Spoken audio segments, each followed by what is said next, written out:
Oke, selamat berjumpa lagi di channel Pengajar Sombong, channelnya orang sukses yang ingin selalu up to date ya, tetap semangat.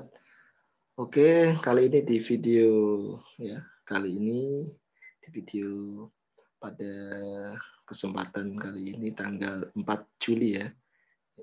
Ternyata akun SSCASN pada jenis formasi P3K Guru untuk kartu pendaftarannya sudah bisa dicetak ya.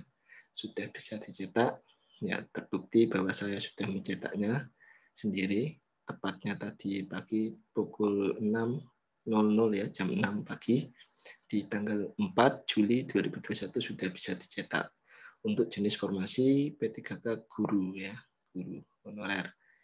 Baik, langsung saja bagaimana cara mencetaknya dan bagaimana cara alurnya. Untuk syarat pencetak kartu pendaftaran SSCASN sendiri sudah membuat akun ya.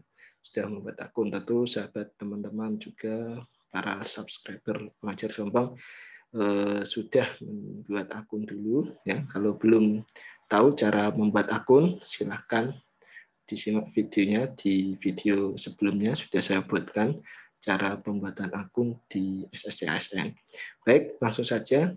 Silakan masukkan username dan juga password untuk login ke pendaftaran SSCASN. Ya, masukkan username juga password.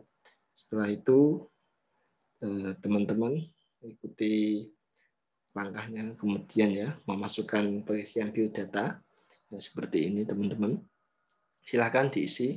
Ini contoh saja ya, contoh saja ya. Contoh nama sesuai ijazah, gelar depan ya, tempat lahir, kemudian tanggal lahir, email yang aktif, kemudian buat nama pembuat akun sendiri, ya, kemudian gelar ijazah, gelar belakang, tempat lahir sesuai KTP, tanggal lahir sesuai KTP, alamat sesuai KTP, sedang mengikuti program beasiswa atau tidak. Ya. Silakan ditulis dengan teliti, disimak. Kalau teman-teman tidak disabilitas berarti di isi non disabilitas ya. Ini ada alamat domisili, ya. Kemudian provinsi, kabupaten, akun media sosial ya. Facebook bisa, Instagram bisa, kemudian tinggi badan, status perkawinan sesuai KTP, agama sesuai KTP, nomor HP yang bisa dihubungi yang aktif. Kalau teman-teman sudah mengisi semua, dicek. Kalau sudah yakin, mantap, baru kita isi captcha ya. Jangan sampai salah captchanya, ada 4 huruf ya, 2 angka, 2 huruf 2 angka, dan selanjutnya ya ini teman-teman ya. Memilih jenis seleksi. Di sini teman-teman bisa memilih jenis seleksi ada 3, P3K guru, CPNS, dan P3K non-guru. Silakan pilih, kalau yang P3K guru pilih yang guru, yang CPNS pilih CPNS, yang P3K non-guru pilih yang guru. Karena saya P3K guru, jadi saya isi yang guru. Oke.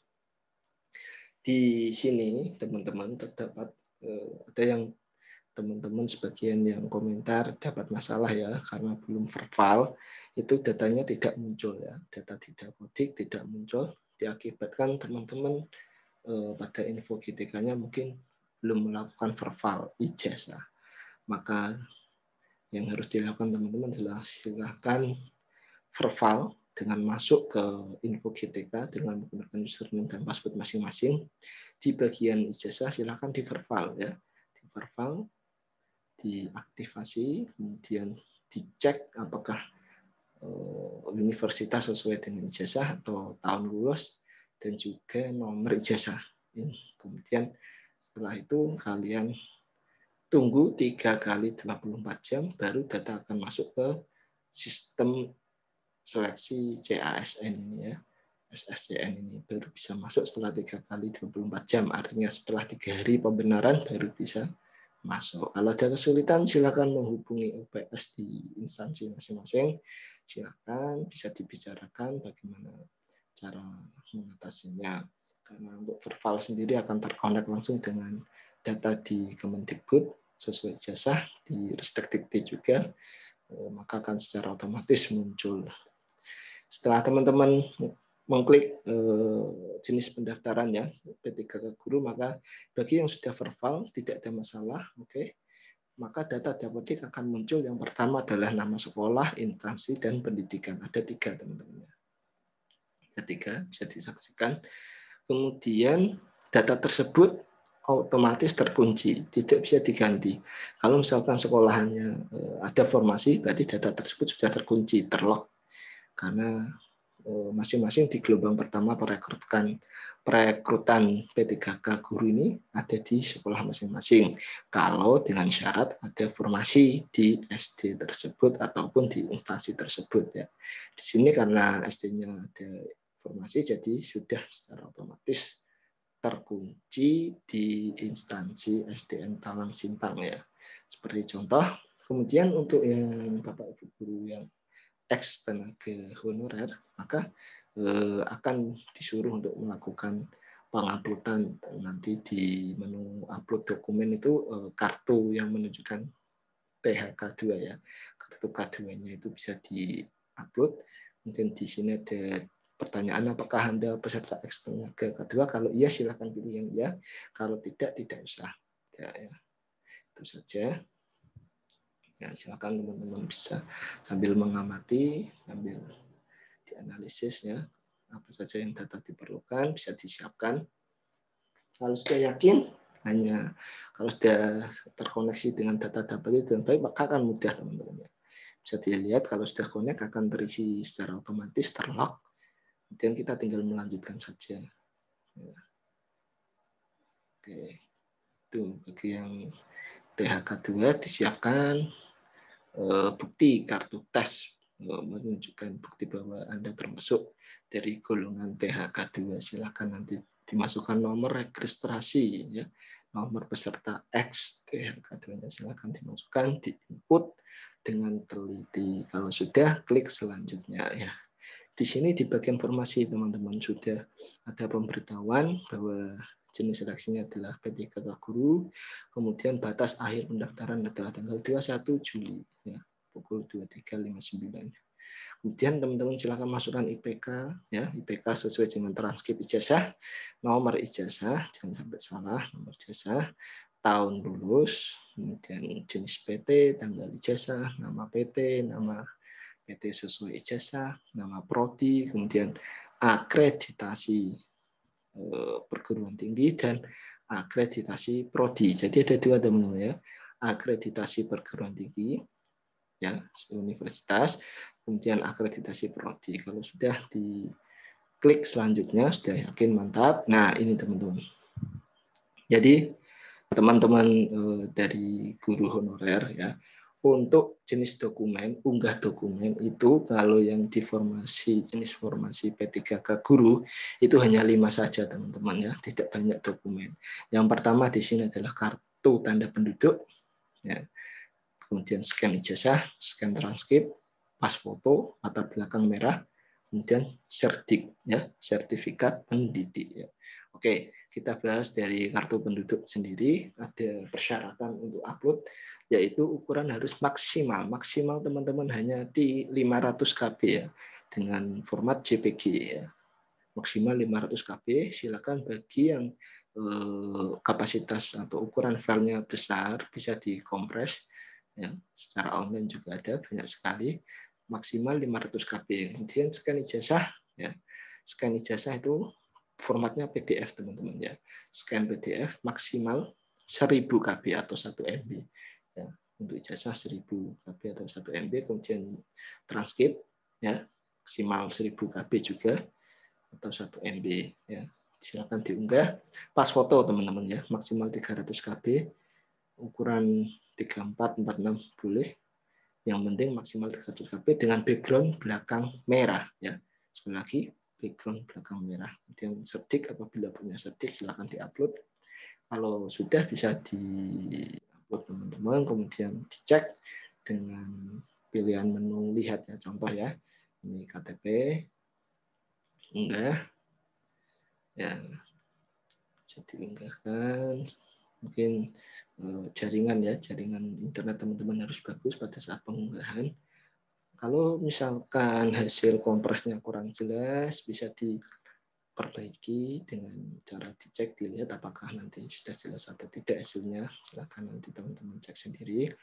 Kalau dirasa belum jelas, bisa di-upload ulang. Sebelum mengakhiri resume, masih bisa mengupload ulang. Kalau sudah diakhiri, sudah diresum surat pernyataan, di checklist, maka sudah tidak bisa di-upload ulang. Jadi teman-teman harus hati-hati, harus cari banyak informasi. Insya Allah bagi subscriber Pengajar Sombong sudah pintar-pintar semua, ya sudah bisa. Semoga bisa lulus semua di seleksi administratif dan lulus pada tes secara keseluruhan di tes P3K non-guru, baik non-guru, guru, dan juga CPNS. Oke, ini adalah saat penguploadan. Skip saja teman-teman ya. Setelah itu, setelah ini bisa diklik ya selanjutnya karena tidak punya cerdik. Selanjutnya untuk bagian resume, teman-teman silakan checklist dari awal sampai akhir ya, data di checklist. Kalau sudah dirasa yakin bisa dicentang ya, dari nama instansi, jabatan, lokasi sampai bawah. Ya, sampai bawah, sampai bagian checklist akhiri pendaftaran ya. Silakan teman-teman pelan-pelan di checklist sambil dicocokkan dengan data identitas yang ada di KTP, jasa, ya, KK ataupun yang lain ya. Tanggal lahir semuanya di checklist, transkrip juga di bagian IPK dicocokkan lagi, nomor jasa, semuanya ya, semuanya teman-teman, dari nomor HP, email, di checklist saja semuanya sampai bawah. Kalau dirasa sudah yakin, silahkan dibaca informasi yang ada di bawah ya, tentang checklist. Tadi saat penguploadan bisa dilihat teman-teman ya, bisa dilihat checklist saja kalau sudah dirasa cukup jelas ya apa yang telah diupload tadi, checklist saja. Kemudian pastikan dokumen yang Anda unggah itu benar ya, dibaca, kemudian checklist, centang, kemudian surat pernyataan ya, surel elektronik bahwa Anda telah mengakhiri proses pendaftaran. Silakan klik centang yang setuju, saya setuju. Kemudian klik selanjutnya atau akhiri proses pendaftaran. Yang berwarna merah ya teman-teman ya. Klik. Kemudian kalau sudah yakin 100% klik iya. Maka kartu akan bisa kartu pendaftaran P3K akan bisa tercetak. Tinggal ditunggu saja teman-teman. Apabila teman-teman belum bisa untuk mendownload kartu pendaftaran, maka ditunggu 1 hari saja. Mungkin server sedang penuh atau aktivitas masih padat ya teman-teman, aktivitas yang melakukan pendaftaran. Ya, ini kalau sudah ini bagian cetak pendaftaran, silakan diklik maka akan muncul. Saya tadi pagi sudah muncul teman-teman. Insya Allah semuanya bagi yang sudah mendaftar ditunggu 1 hari maka akan muncul. Oke, terima kasih. Semoga bermanfaat video tentang cara pendaftaran mencetak kartu pendaftaran CASN. Sampai jumpa di video yang lainnya. Terima kasih. Salam semangat dari Pengajar Sombong. Ciao. Thanks for watching.